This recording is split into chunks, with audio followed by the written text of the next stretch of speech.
post-match pint. It's Neil Atkinson with Josh Williams in the immediate aftermath of Burnley 0, Liverpool 2.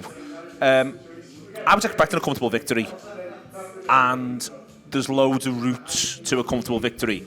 And two things get in the way, ultimately, from a comfortable victory. One is the officiating, the video assistant referee, and the way in which the rules operate these days.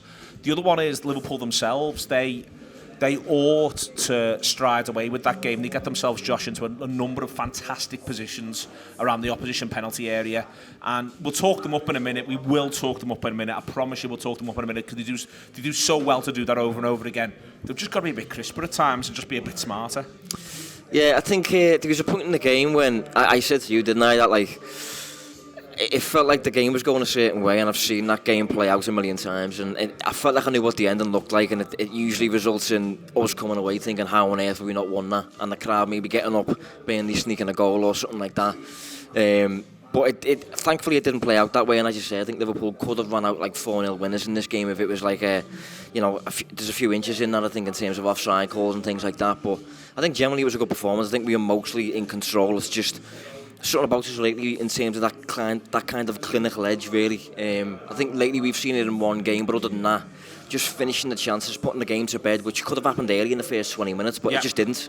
There's something that when the manager first came in, I always remember the first thing he says. And one of the things he says is, we're going to play against teams that are better than us, and if they're better than us, we're going to drag them down to our level and beat them.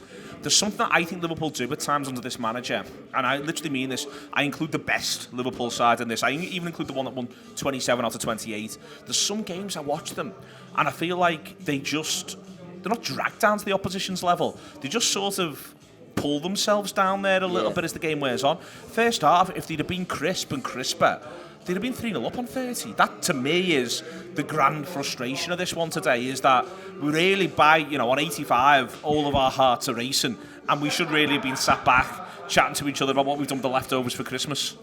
Yeah, it could just be like a competitive thing, to a certain extent. I think they love edge. Exactly. When there's no edge, they can't create their own. Yeah. And it's something I'd love them to deal with a bit more at times. Yeah, exactly. I think for large periods it was just almost too comfortable, and Burnley couldn't really get the ball. I think a graphic showed up, something like 75 minutes or something like that. Burnley hadn't yet had a shot on target. Alisson hadn't touched the ball. I think there was a few...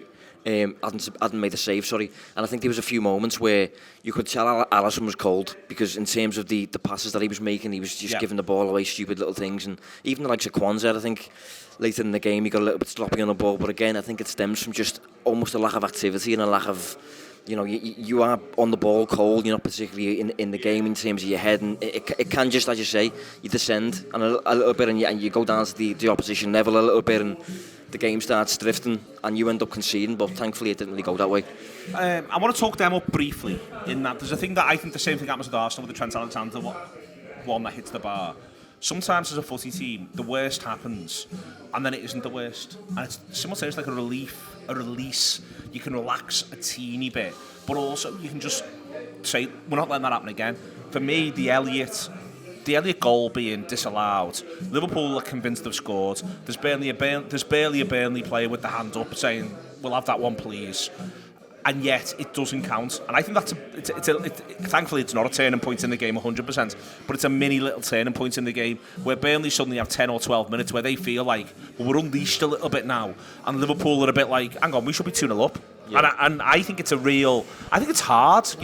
I think Liverpool often play the VAR system really well around in every single way. Even watching Elliott go off, firstly, I felt hard lines for him. Secondly, you can see his head's down. He thinks he's sealed the game for Liverpool, and then it's taken away from him. I think it's something really quite spurious. Yeah, it's really frustrating rule at the minute, to be honest, because I think Salah's offside, to be fair, and I think at the time I knew it was going to get ruled out, but it's in terms of him being in that offside place, the keeper's never saving it. That's what's frustrating for me. Even if Salah's not there, the keeper is not making that save. And as you say, I think if this game results in a bit of a draw, say for example that back post header that Goodmanson had, I think, and he heads it over, I think if that goes in, it results in a 1-1 draw. We're probably talking about that Elliott moment as a big turning point in the game. I take your idea that as soon as you saw it, you thought it might be ruled out. One of the things that frustrates me is the keepers. This is where the whole notion of the offside thing runs into the clear and obvious thing, as far as I'm concerned, because I think offside's offside on the one hand. On the other hand, when you've got the variable of interfering with play, YouTube Press the button, become a member of the Anfield Wrap from the heart of the city of Liverpool. The best way to enjoy all your Liverpool-based videos, everything you need, every single day. It is the Anfield Wrap.